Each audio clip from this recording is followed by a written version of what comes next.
A few weeks ago, give or take a few minutes, a show that I was only marginally aware of became the biggest news story on the net when hordes of fans descended upon McDonald's in an attempt to acquire a sauce that was out years before they were.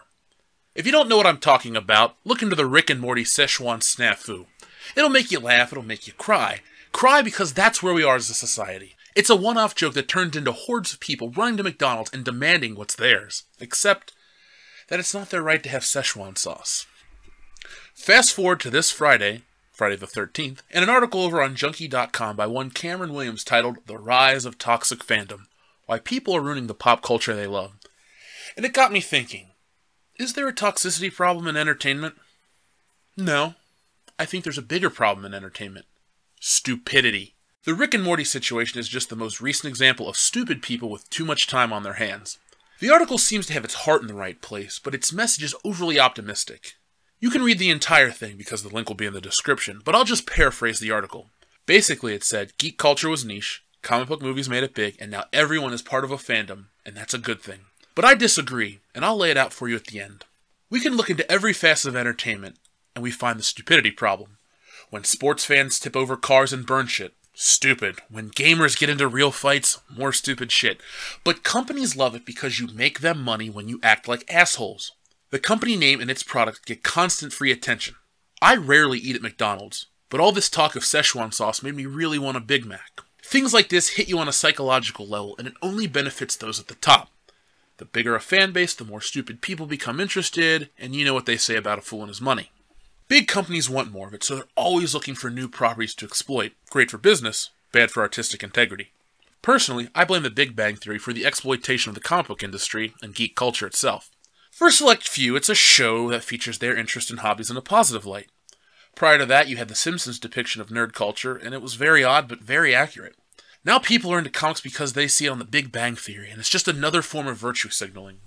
You watch that thing that's popular? I do too. Look at me. If this statement upsets you, then you may be on the wrong side of fandom. And yes, there is a wrong side to fandom. The movies, shows, games, etc. are there for everyone to consume equally. But when you outwardly make it about you, therein lies the problem. Comic conventions were a celebration of the medium before movie studios swooped in and ruined it. Twilight. Not about how you look as a gender-swapped Princess Leia or a fat Batman. It's one thing for kids to dress up and live out their fantasies. They're kids, let them enjoy shit. It's like Halloween minus the candy. But when a grown-ass man gets all up in a huff about not being called Kal-El, we're veering off into weirdo territory. Fan interaction is great and it can be a lot of fun, but when the property takes a backseat to Joe Blow's ego, we have a problem. Fans ruined the MCU timeline. Now because fans have to include their ideas and make them just as credible as the real thing, we're stuck with a rift in the MCU timeline.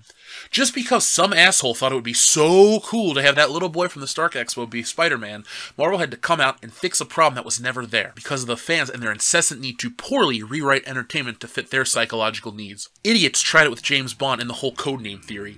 It was such a problem that the filmmakers themselves had to go out of their way to show the headstones of his dead parents to show that his last name really was Bond. Now, if anyone paid attention to the thing that they claimed to be such a big fan of, they'd see that their cool theory isn't so cool or plausible.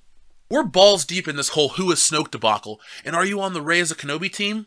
Who the fuck cares? I'm more concerned with the filmmakers having the balls to give us an original film this time, or should I be more concerned with someone being frozen in carbonite again? On the topic of Star Wars, it used to be that you'd buy the shirt, get the toys, listen to the soundtracks, and bitch online, but now fandom has gotten weird. Months before The Last Jedi has dropped, you see people with porg tattoos. Don't know what porgs are? Neither do they. But because they're cute and new, they get them tattooed on their bodies. What if porgs walk around and shit on the camera lens?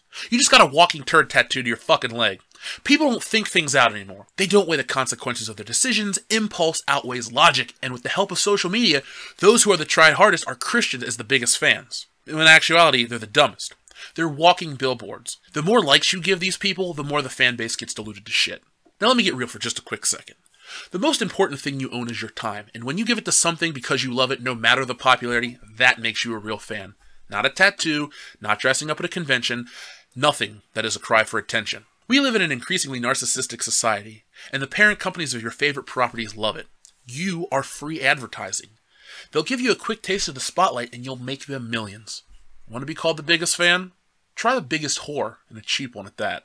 The article closes itself out with a clarion call for a utopian world where all can come together under one and love their favorite form of media. But I get angry because there's a big decline coming once these sheeple find the next hottest trend to glom onto.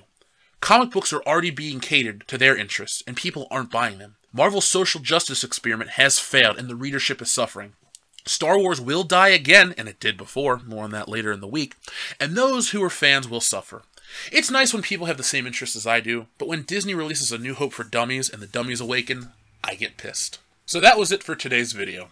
Do you agree? Do you disagree? Are you part of the toxic fan base? Are you just so excited for something and you don't know why?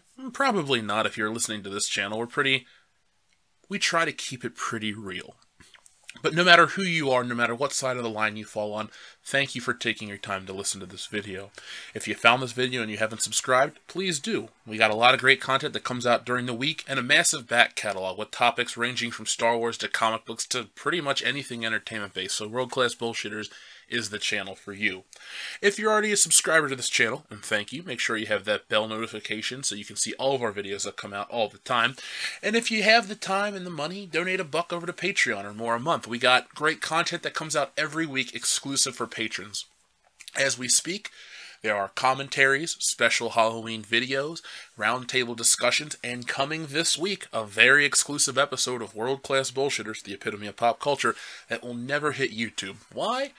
Because it's a little too raw for YouTube. So, thanks for watching. I'll be back tomorrow with more content. And make sure to hit up the comments and tell me what you think. I really do like the discussions we get here on this channel. It's a lot of fun and kind of why we do it.